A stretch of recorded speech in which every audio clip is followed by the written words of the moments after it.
오늘 누가복음 3장에는 세례 요한에 대한 말씀이 기록되어 있습니다. 이사야 1장부터 39장까지는 이스라엘에 대한 하나님의 준엄하신 심판의 메시지가 선포됩니다. 그런데 40장에서 갑자기 희망의 메시지가 선포됩니다. 이사야 40장 1절 너희의 하나님이 이르시되 너희는 위로하라 내 백성을 위로하라. 그리고 그 위로의 내용이 40장 3절에 외치는 자의 소리여 이르되 너희는 광야에서 여호와의 길을 예비하라 사막에서 우리 하나님의 대로를 평탄하게 하라 입니다. 이 말씀에서 외치는 자의 소리가 오늘 바로 세례 요한이라고 오늘 4절로 6절에서 밝혀주고 있습니다. 그러니까 하나님의 준엄한 심판 가운데 하나님의 위로가 하나님의 구원이 임하는데 바로 광야에서 외치는 자의 소리, 세례 요한이 주의 길, 우리 예수님이 오시는 길을 준비하고 곧게 하는 것으로 시작된다는 말씀입니다. 이렇게 세례 요한은 예수님의 길을 준비하고 예수님을 드러내는 사람이었습니다.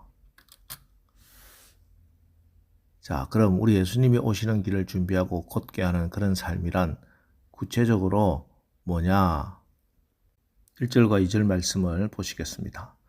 디베리오 황제가 통치한 지 15해 곧 본디오 빌라도가 유대의 총독으로 헤롯이 갈릴리의 분봉왕으로 그 동생 빌립이 이두레와 드라고니 지방의 분봉왕으로 루사니아가 아빌레네의 분봉왕으로 안나스와 가야바가 대제사장으로 있을 때에 하나님의 말씀이 빈들에서 사가랴의 아들 요한에게 임한지라.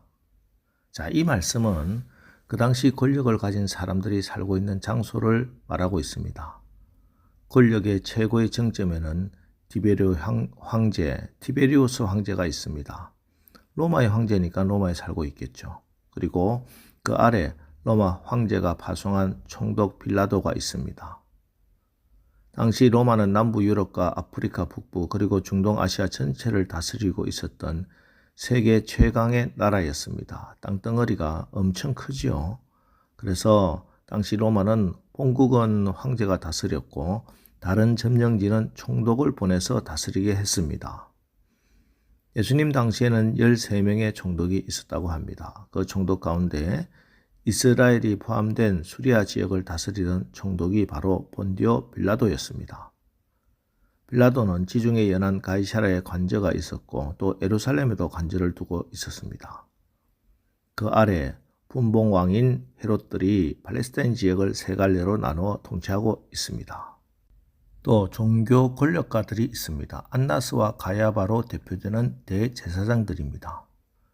자, 이들이 로마와 예루살렘 또 각 지방 도시에 머물면서 백성들을 통치하고 권력을 누리고 있습니다.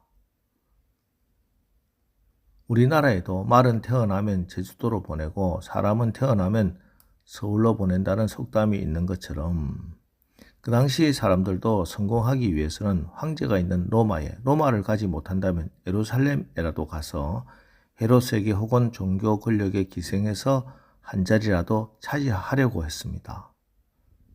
그런데 오늘 세례 요한은 어디에 있습니까? 로마도 예루살렘도 아닌 빈들 광야로 나갔습니다. 왜 빈들로 나갔습니까? 왜 광야로 나갔습니까? 빈들이 무엇이 있습니까? 빈들에는 모든 것이 부족합니다. 그리고 할 수 있는 것도 거의 없습니다. 빈들엔 정말 아무것도 없고 딱 하나만 있습니다. 바로 빈들에서 나와 동행하시는 하나님입니다.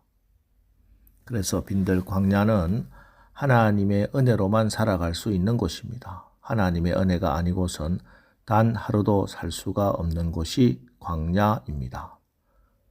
그래서 광야에서는 하나님의 인도함을 받고 하나님의 말씀을 들어야 합니다. 그래서 하나님은 광야에서 말씀하십니다. 광야의 히브리어는 미드바르입니다. 그런데 이 미드바르라는 말이 말하다라는 동사 또는 입이라는 명사 다바르에서 나왔습니다. 광야, 미드바르의 어원이 입 말하다라는 뜻을 가진 다바르라니 흥미롭지 않습니까? 그렇습니다. 광야는 하나님이 말씀하시는 곳입니다. 그래서 하나님의 음성을 들으려면은 광야로 나가야 합니다.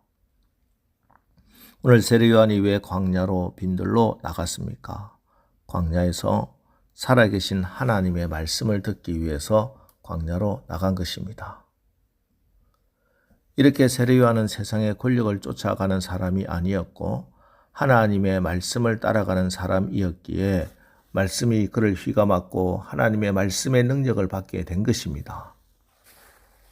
그렇습니다. 예수님이 오시는 길을 준비하고 곧게 하는 것, 예수님을 드러내는 그런 삶이란 하나님의 말씀을 사모하고 그 말씀을 따라 사는 삶입니다.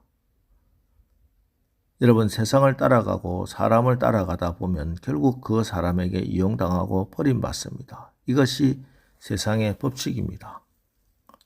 하지만 하나님의 말씀을 따라가면 결단코 버림받는 일이 없습니다. 하나님의 말씀은 우리를 안전한 곳으로 인도할 것이고 영원토록 우리를 하나님 앞에 세워줄 것입니다. 오늘 하루도 주의 말씀을 사모하고 그의 말씀을 따라 살아 우리 하나님의 영광을 드러내고 예수님을 증거하고 성령님과 동역하는 그런 멋진 하루를 사시기를 주님의 이름으로 축원합니다. 다음에 예수님이 오시는 길을 준비하고 곧게 하는 것, 예수님을 드러내는 그런 삶이란 3절 말씀입니다. 요한이 요단강 부근 각처에 와서 제사함을 받게 하는 회개 세례를 전파하니, 회개하는 것입니다. 회개한다는 것은 단지 후회하는 것이 아닙니다.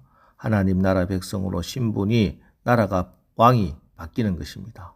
삶의 이유와 목적, 내가 사는 법이 바뀌었다는 것입니다. 그래서 이렇게 회개하고 하나님 나라 백성이 되면 하나님 나라 백성으로 합당하게 살아야 합니다. 이것이 회개에 합당한 열매입니다. 8절, 그러므로 회개에 합당한 열매를 맺고 속으로 아브라함이 우리 조상이라 말하지 말라.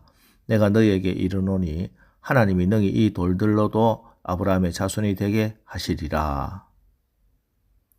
이미 도끼가 나무 뿌리에 놓였으니 좋은 열매를 맺지 아니하는 나무마다 찍혀 불에 던져지리라는 말씀을 기억하며 영적으로 깨어서 하나님 나라 백성으로 승리하며 사는 것입니다.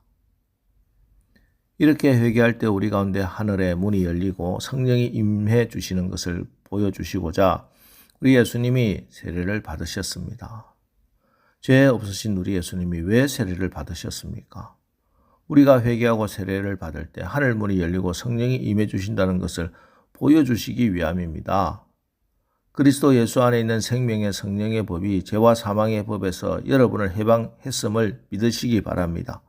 더 이상 죄의 종노릇하면서 비굴하게 살 필요도 이유도 없습니다. 이제 내 나라는 하나님 나라다 라는 이 사실 분명히 믿고 하나님 나라 백성으로 하나님 나라의 법대로 생명의 성령의 법대로 우리 주님 안에 있는 영생의 삶을 생명의 삶을 사시는 오늘 하루 되시기를 주님의 이름으로 축원합니다. 기도하겠습니다. 하나님, 오늘 세례 요한을 통해서 우리 주님이 오시는 길을 예비하는 것은 하나님의 말씀을 사모하고 말씀을 따라 사는 삶이라고 하십니다. 주님, 우리도 이 세상에는 돈이라는 가짜 왕, 권력이라는 가짜 왕, 세상의 이론과 철학, 과학이라는 가짜 왕들이 거대하고 화려한 왕궁에 앉아있는 것처럼 보입니다. 그러나 더욱 분명한 것은 우리 가운데 하나님의 나라는 하나님 말씀에 있다는 사실을 알고 오늘 하루도 주의 말씀에 순종하게 하옵소서. 그리고 회개에 합당한 열매, 하나님 나라 백성으로 마땅하고 합당한 그런 삶을 살게 성령께서 우리를 붙드시고 인도하여 주옵소서. 생명의 성령의 법으로 우리 주님 안에 있는 영생의 삶을 살아가는 오늘 하루 되게 하여 주시옵소서. 예수님의 이름으로 기도합니다. 아멘. 자, 이제 오늘 말씀을 붙들고 주여, 오늘 하루도 우리가 하나님 나라 백성으로 당당하고 멋지게 말씀을 사모하고 회개에 합당한 열매를 맺으며 살아가게 하옵소서. 우리 합심해서 기도하고 나가겠습니다. 우리 기도하겠습니다.